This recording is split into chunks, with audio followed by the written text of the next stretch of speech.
बिस्मिल्लाहिर्रहमानिर्रहीम। तो ऑलरेडी आप जानते हैं कि कुछ क्वेश्चंस आई कैप के जो इंट्रोडक्शन टू अकाउंटिंग के पास पेपर्स हैं उसके पहले ही मैं आपको दे चुका हूं, मैं क्योंकि उन क्वेश्चन को पहले ही सॉल्व कर चुका हूं, रिकॉर्ड करवाए हैं मैंने वो क्वेश्चंस, तो वो आपके सामने मौजूद हैं। हाँ, आपका जो मॉडल पेपर है उसको मैं दोबारा सॉल्व करूंगा नए वाले फॉर्मेट के हिसाब से, उसको हम दोबारा रिकॉर्ड भी कर लेंगे। तो मैं चाहता हूँ कि अब जो सवाल हो चुके हैं वो तो हो चुके हैं, अगर उनमें कोई डिफिकल्टी होगी तो उसको हम दोबारा देखेंगे जो रिकॉर्डेड आपके पास है।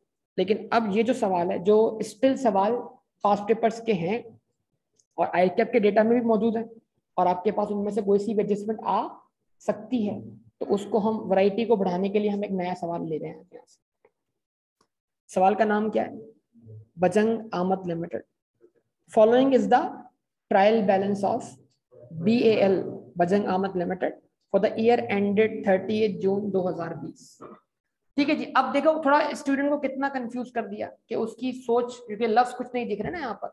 हेड ऑफिस का एक बैलेंस डेबिट बैलेंस है और एक बैलेंस क्रेडिट बैलेंस है बिल्डिंग का, तो हम खुद समझ सकते हैं डेबिट बैलेंस कॉस्ट है और क्रेडिट बैलेंस आपको बोलना है क्रेडिट बैलेंस अक्यूमुलेटेड डेप्रिसिएशन। अगर ये बात आपने पिक नहीं की मतलब ये खुद अब अंदर से आवाज आएगी, नहीं आ रही हालात अच्छे नहीं। ठीक है, डरा नहीं रहा मैं आपको बताता हूँ। डिलीवरी व्हीकल्स डेबिट बैलेंस 9,350 और क्रेडिट बैलेंस, तो डेबिट बैलेंस क्या है? कॉस्ट है। क्रेडिट बैलेंस अक्यूमुलेटेड डेप्ट। ओपनिंग स्टॉक दिख गया, सिस्टम समझ में आ गया, पीरियोडिक है 5,500। Trade receivables 5,255। Provision for doubtful receivables मतलब इसके अगेंस्ट बना हुआ ओपनिंग प्रोविजन जिसको इस बैलेंस से कन्वर्ट करना है क्लोजिंग बैलेंस में। तो या तो इस बैलेंस में इजाफा होगा या इस बैलेंस में कमी आएगी। उस इजाफे या कमी से क्या बनेगी? एडजस्टमेंट। और वो इजाफा या कमी रिकॉर्ड करने के बाद जो क्लोजिंग बैलेंस आएगा वही इस बैलेंस से क्या होगा? लेस होगा। अगर याद हो तो एडवांस 2,160 वैरायटी मिलेगी आपको इस क्वेश्चन में आला के सब, लेकिन शर्त यह है कि आप वो जो क्वेश्चन पहले आपको प्रोवाइड कर दिए गए हैं वो आपने देखे और समझा। उसके बाद कैश एंड बैंक बैलेंसेस 1,255, ये आपके एसेट्स साइड क्या हो जाती है? मुकम्मल हो जाती है। कैपिटल 8,000। शेयर प्रीमियम ये भी कैपिटल का हिस्सा है, इसको बोलेंगे equity, part of equity. Company है। अब आपके पास एग्जाम में क्या करेगा, अगर ये क्वेश्चन देगा तो इन दोनों को मिला करके देगा। रिटेन अर्निंग क्या होता है? कंपनी अपना प्रॉफिट अपने कैपिटल में ऐड नहीं करती, बल्कि वो कैपिटल के अलावा एक इक्विटी का सेक्शन रखती है जहां पे प्रॉफिट क्या होता है? ऐड होता है।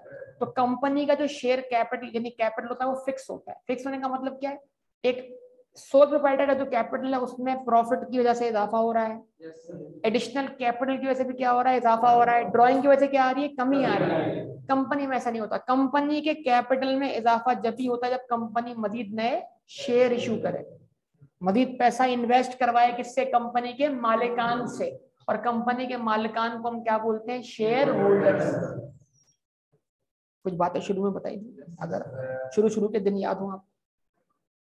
उसके बाद रिटेन अर्निंग्स, तो प्रॉफिट अब तक जो आपने कमाए हैं माजी में और ड्राइंग्स जो की हैं, और कंपनी की जो ड्राइंग्स होती है उनको ड्राइंग नहीं डिविडेंड्स कहते हैं। लेकिन ये बात आपसे टेस्ट नहीं होगी, ये आपसे FAR 1 में जाके टेस्ट हो। लेकिन फिर भी सवाल हमारे पास पुरानी स्कीम का है, उसको मैंने अब तक अमेंड नहीं किया तो मैं उसको ऐसा करवाता हूँ। लेकिन आप समझ लें, अगर गलती से भी फॉर एग्जाम्पल आपको पेपर के अंदर ये नाम दिख जाए, शेयर कैपिटल वैसे दिखने नहीं चाहिए, शेयर प्रीमियम, रिटेन, ये सब मिलकर क्या है? आपकी इक्विटी है। ये सब मिलकर आपके सोल प्रोप्राइटर वाले केस में कैपिटल के सम के बराबर है। यानी इन तीनों का सम, इन तीनों का सोल प्रोप्राइटर वाले केस में कैपिटल के सम के बराबर। तो ये सम आपके लिए क्या है? इक्विटी। लॉन्ग टर्म लोन्स 3,000 रुपए, trade payables, short term loan, sales revenue, purchases, operating expenses excluding यानी डेप्शन चार्ज होना बाकी है, सेल्स सप्लाईज। सेल्स सप्लाईज का मतलब क्या है? ये डेबिट साइड पे लिखा हुआ है जी बेटा। सेल्स सप्लाईज लिखा हुआ है, सेल्स ऑफिस रेंट्स, क्या मतलब? नहीं, आप समझे नहीं इस बात को।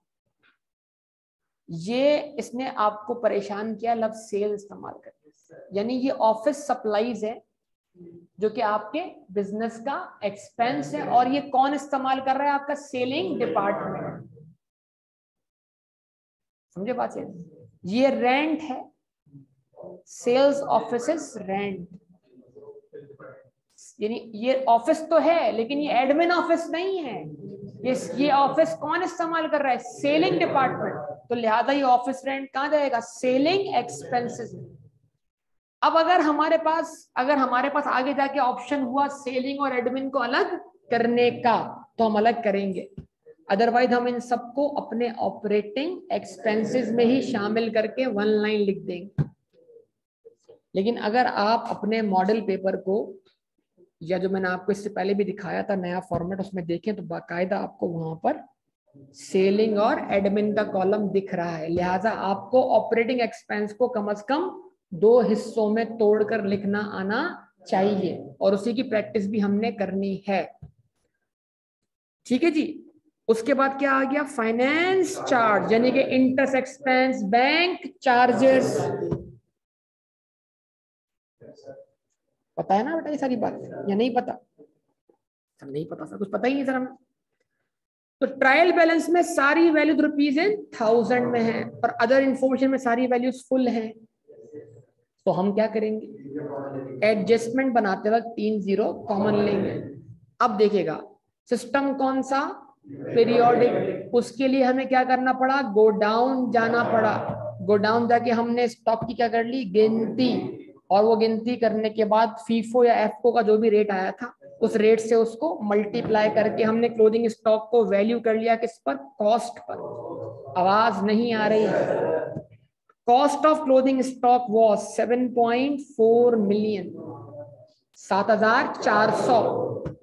वैसे 74 लाख रुपए है, लेकिन 3 0 कॉमन ले लिया, 7400 एडजस्टमेंट पॉइंट। तो जो हमने स्टॉक गिना है, गिनने के बाद यूनिट्स को हमने जब रेट से मल्टीप्लाई किया है, तो रेट से मल्टीप्लाई करने के बाद जो कॉस्ट आई है वो ये 7.4 मिलियन आई।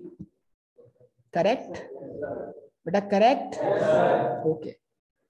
कहता है ऑफ विच, जिसमें गुड्स कॉस्टिंग 5 लाख रुपए, इसमें 5 लाख रुपए की कॉस्ट है, तो अगर वो इसमें से थोड़ी देर के लिए अलग कर दी जाए तो बाकी बैलेंस क्या बचेगा? 6.9 मिलियन, 6900।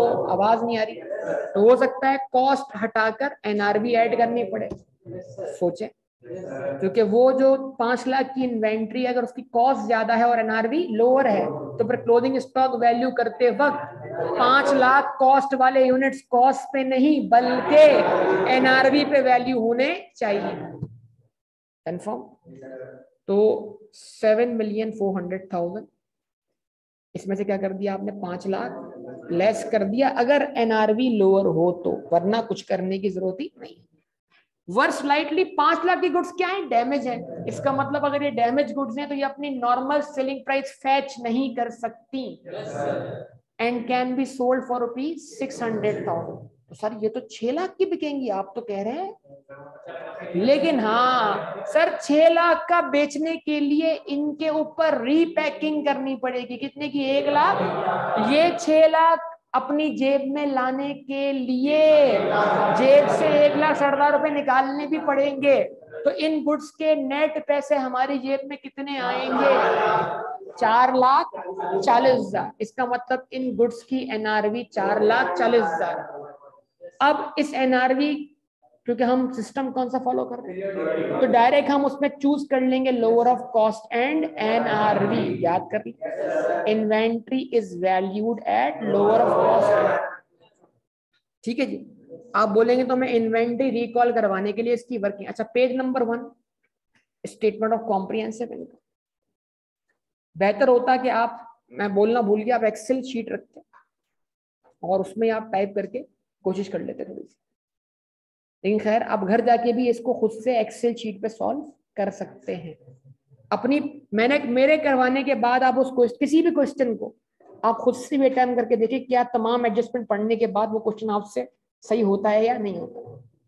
इतने पे इक्तफा मत करे कि हाँ मैंने वीडियो देख ली है, हाँ मुझे समझ में आ गया है, नहीं, क्योंकि एग्जाम में तो करना आपने ही सॉल्व करना। अच्छा जी, पेज नंबर 1 बेटा मैं हेडिंग बाद में लिखवा दूंगा, छोड़ दो बस, खाली बता रहा हूँ। Page number 1 for statement of comprehensive income, page number 2 for statement of financial position, page number 3 for workings. अगर जरूरत पड़े तो वर्किंग बनाएंगे, नहीं जरूरत पड़े तो बाज़वा मैं वर्किंग इजाफी बनाता हूँ क्योंकि मुझे बात आपको समझानी होती। लेकिन अगर आपको बातें अगर आपको ब्रैकेट में ही समझ में आ जाती है, ठीक है, तो मैं आपको वर्किंग के 2 स्टाइल बताऊंगा। एक लंबा चौड़ा वर्किंग का स्टाइल जो आपको अच्छा लगेगा लेकिन पेपर में आपका टाइम ले जाएगा, और एक शॉर्ट वर्किंग स्टाइल होगा। ठीक है भाई, मैंने लगाई हेडिंग किस चीज की, वर्किंग की। कौन से पेज पर बेटा, पेज नंबर 3।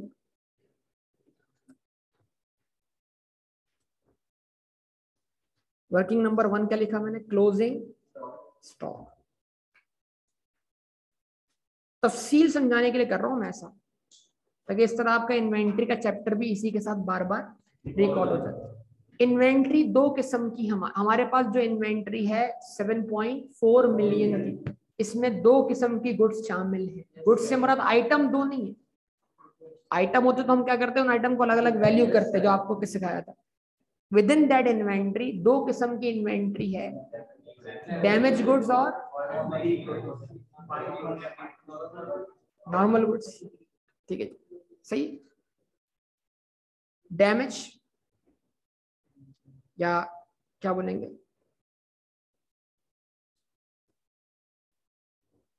Normal condition.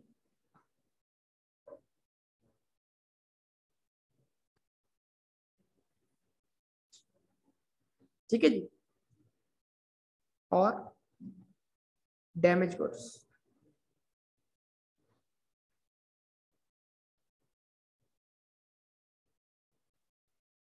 सही जी। इधर क्या लिख दिया हमने, इसकी कॉस्ट।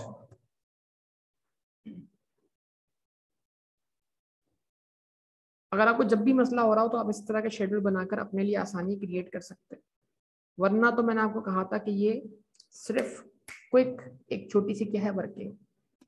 अच्छा, इसका मतलब अगर टोटल कॉस्ट 7,400,000 है, सोचें जरा, और उसमें डैमेज गुड्स की कॉस्ट 500,000 है, तो फिर जो गुड्स अच्छी कंडीशन में है, नॉर्मल कंडीशन में, उनकी कॉस्ट क्या हुई, 6,900,000। आवाज नहीं है, यहाँ लिखा हमने NRV। हमें गुड कंडीशन वाली गुड्स की NRV बताई नहीं गई। आवाज नहीं आ रही बेटा आप लोग, हाँ, लेकिन हम डैमेज कंडीशन वाली की NRV निकाल सकते हैं। तो नहीं बताई तो हमें यही अज्यूम करना चाहिए कि उनकी NRV हाई है और कॉस्ट लो है, ये मतलब हुआ ना इस बात में, जब भी तो बताया नहीं जा रहा है। अगर इन गुड्स की भी NRV क्या होती। अच्छा, क्या जरूरी है NRV इसलिए लो हो के गुड्स डैमेज है, नहीं, डैमेज हुए बगैर, आउट ऑफ फैशन होने की बिना पर, एक्सपायरी होने की बिना पर, किसी भी रीजन की बिना पर क्या हो सकता है, गुड्स की NRV लोअर हो सकती है। क्या ये बात सबको याद है ना। तो इसका मतलब जब इन गुड्स की NRV बताई नहीं गई तो हमारी assumption क्या बनी, कॉस्ट ही लो है, लेकिन इन गुड्स की NRV बताई जा रही है। अब क्या करेंगे आप, क्या है सेलिंग प्राइस 6 लाख रुपए, और 1,60,000 क्या है सेलिंग एक्सपेंस। NRV क्या बनी बेटा, 4,40,000। तो 4,40,000 NRV आ गई यहाँ पर आपके पास। अब आप क्या बोलेंगे, लोअर। तो जाहिर सी बात है, यहाँ तो हमने डायरेक्ट क्या कर लिया, कॉस्ट को ही लोअर अज्यूम कर लिया, और यहाँ पर हमने 4,40,000 को क्या कर लिया, लोअर मान लिया। तो इन्वेंट्री को हमने वैल्यू किया, बोले भाई 7 मिलियन, बोले भाई 7,340,000। तो बताइए क्लोजिंग स्टॉक की जो एंट्री बनी वो किस पे बनी, 7,340,000। क्या एंट्री बनी, closing stock debit purchases credit. दिमाग में बनेगी एंट्री, सर बना ही दें, आप क्या करें। क्लोजिंग स्टॉक सर कहाँ डेबिट? SOSP में, SOCI में। माशाल्लाह, अल्लाह खैर करे बेटा, अगर ऐसा होने हो गया ना। Closing stock debit, purchases credit.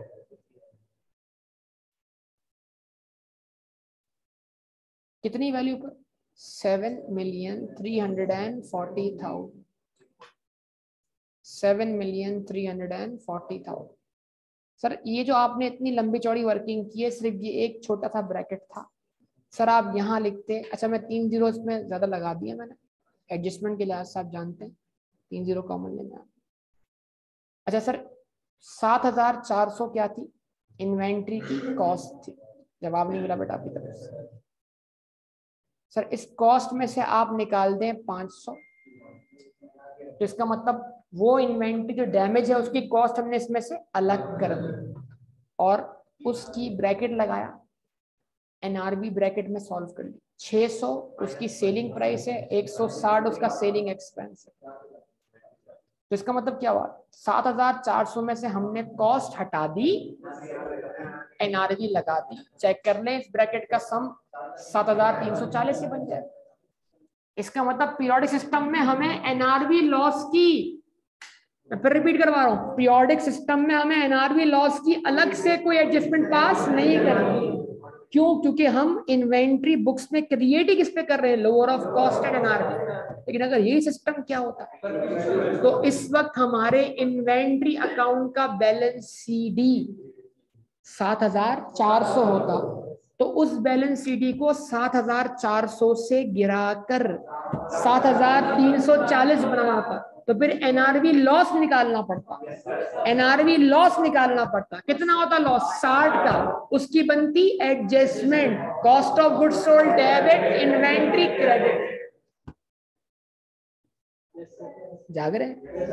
अभी सिस्टम परपेचुअल तो नहीं है ना, अभी तो पीरियोडिक है ना, तो एनआरबी लॉस के भी कोई एडजस्टमेंट नहीं है। तो सर हमने क्या किया? इन्वेंट्री को 500 से हटाकर 440 पे वैल्यू कर लिया। तो हमने इन्वेंट्री के बैलेंस को, जो कि परचेज में 500 से मौजूद है, उसको हम क्लोजिंग स्टॉक के तौर पे निकाल रहे हैं 440 से। तो हम इन्वेंट्री का 60 का बैलेंस वहीं छोड़ रहे हैं। कहां पर? Cost of goods sold. तो इन्वेंट्री अंडर स्टेट होने से cost of goods sold over state हो गई। इस तरह एनआरबी लॉस खुद ब खुद चार्ज हो गया, अलग से चार्ज करने की जरूरत नहीं पड़ी। ये कॉन्सेप्ट बिल्कुल क्लियर होने चाहिए, याद है? चलिए, closing stock debit, purchases credit.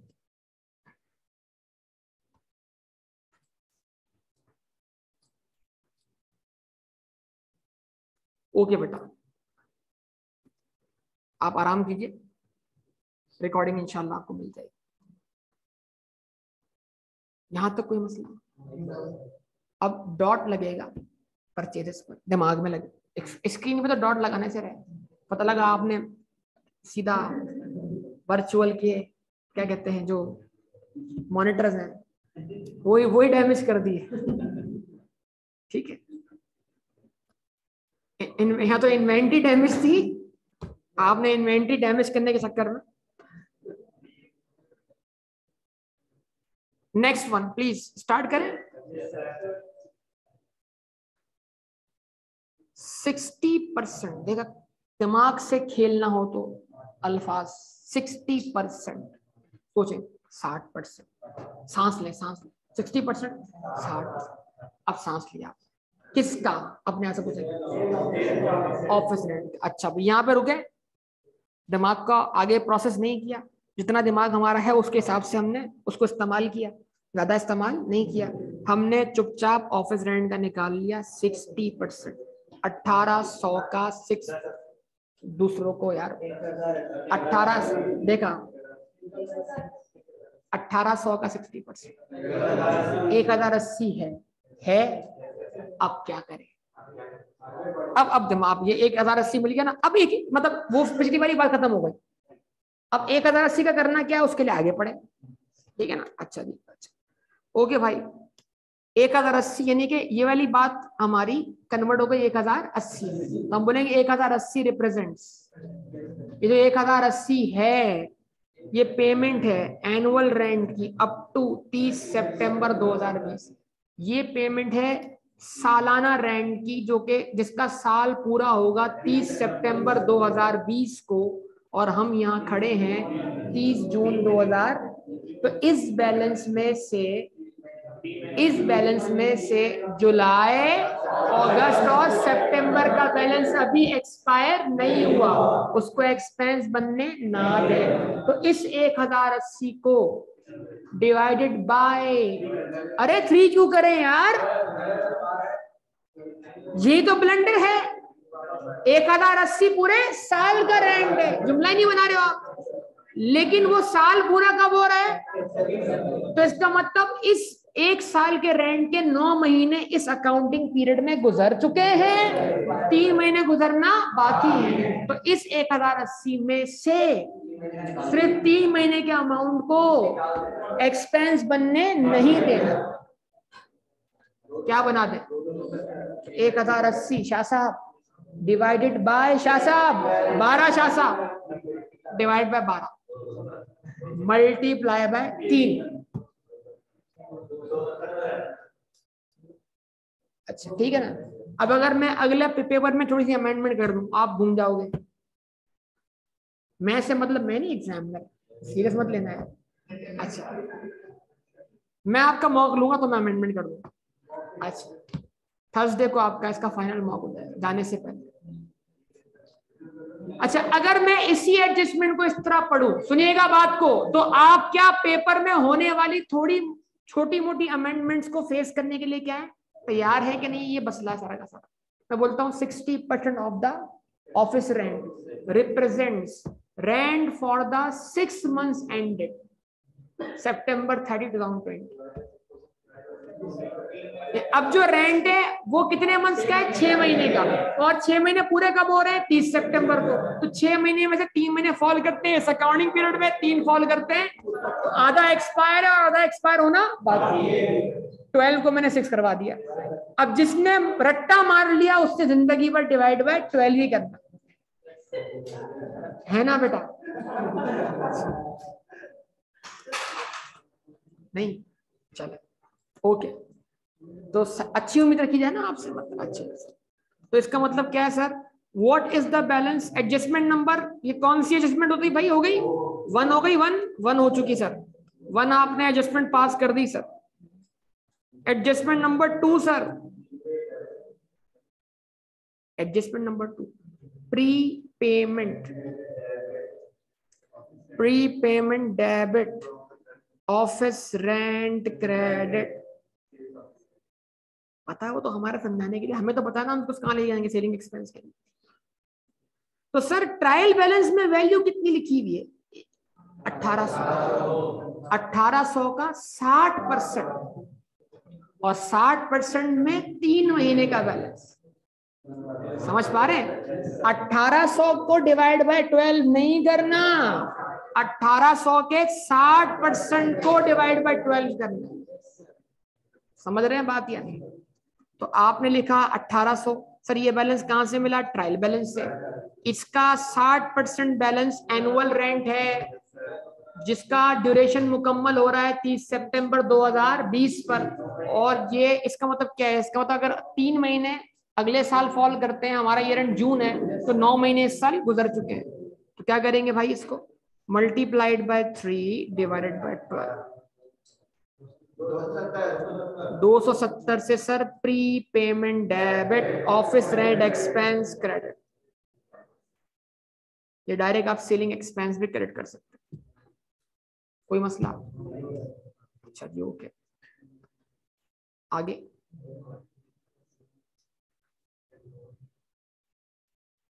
यहां तक क्लियर है? अच्छा उसके बाद advance from customer. Advance from a customer, customer से पैसे एडवांस में मिल गए। यहाँ रुक कर भी हम थोड़ा सा रुक जाते हैं ना, मैं तो समझा रहा हूँ आपको, आसान सांस ले लेते हैं। अच्छा यहाँ सांस भी लेते हैं और ऑक्सीजन को दिमाग में पहुंचाते हैं,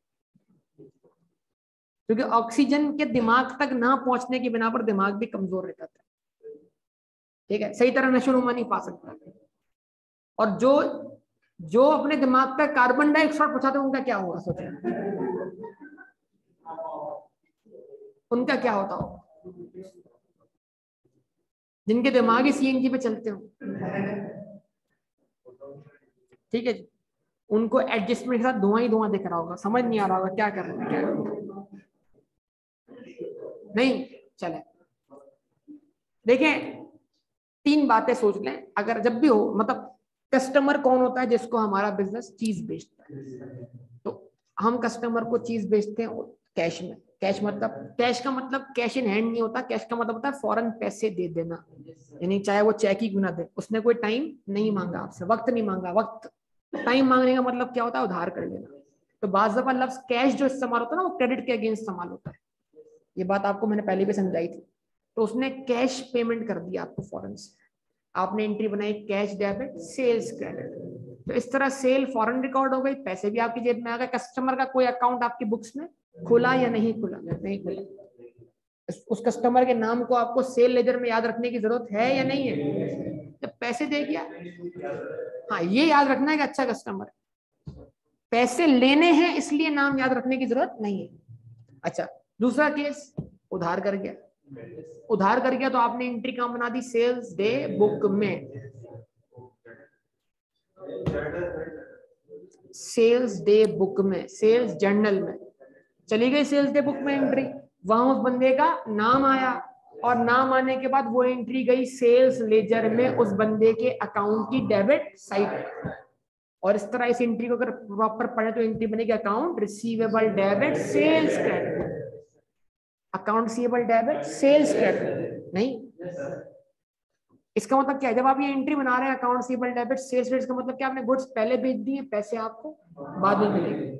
नहीं, अच्छा, जब पैसे मिले तो एंट्री बनाई आपने कहां पर, कैश बुक में। कम लोग बोलने वाले, कैश बुक में कैश या बैंक अकाउंट क्या हो गया, डेबिट हो गया। रेफरेंस आया उसी बंदे का, एंट्री गई सेल लेजर में उसके अकाउंट की क्रेडिट साइड पर, इस तरह उसका अकाउंट क्या हो गया, सेटल हो गया। लेकिन अब थोड़ा कॉन्सेप्ट है, क्या ये मुमकिन है कि पैसे पहले दे जाए वो, जो दूसरी एंट्री है वो पहले बन जाए और पहली एंट्री बाद में बन जाए। मतलब जैसे आप किसी कंपनी की गाड़ी बुक करवाते हैं तो कंपनी आपसे एडवांस पैसे मांगती है। कुछ ऐसी कंपनीज हैं जो अपनी गुड्स सप्लाई करती हैं अपने कस्टमर्स को 6-6 महीने के एडवांस पर, 3-3 महीने के एडवांस। उसमें बहुत सारी कन्फेक्शनरी कंपनी आती है, कैंडी लैंड का नाम सुना होगा आपने, और हमारे जो आजकल वजीर खजाना है उनकी भी एक कंपनी है। ठीक है जी, तो इस तरह मे फेयर, कैंडी लैंड, इस तरह की जो कंपनीज हैं, ये होलसेलर्स को, डिस्ट्रीब्यूटर्स को, पता है आपको, एडवांस में देते हैं। मतलब पहले आप हमें एडवांस दें। तो फर्ज करें आप मिफ्ता इस्माइल के अकाउंटेंट, अल्लाह हो, तो फिर तो आजकल आप मजे में चल रहे हैं, क्योंकि सेठ साहब खुद तो इस्लामाबाद बैठे हैं, वो तो फैक्ट्री में नहीं आ रहे, है ना। चले मजे आपके चल रहा है, आप बोले भाई लगा रहा है उधर ही, मसला ही नहीं है। ठीक है जी, तो क्या एंट्री बनेगी, पैसे आ गए कस्टमर से, एंट्री बनी सर कैश या बैंक डेबिट, पैसे आ गए, क्या आपने गुड्स उसको दे दी, सेल थोड़ी क्रेडिट, अनअर्न्ड इनकम। आज भी किसी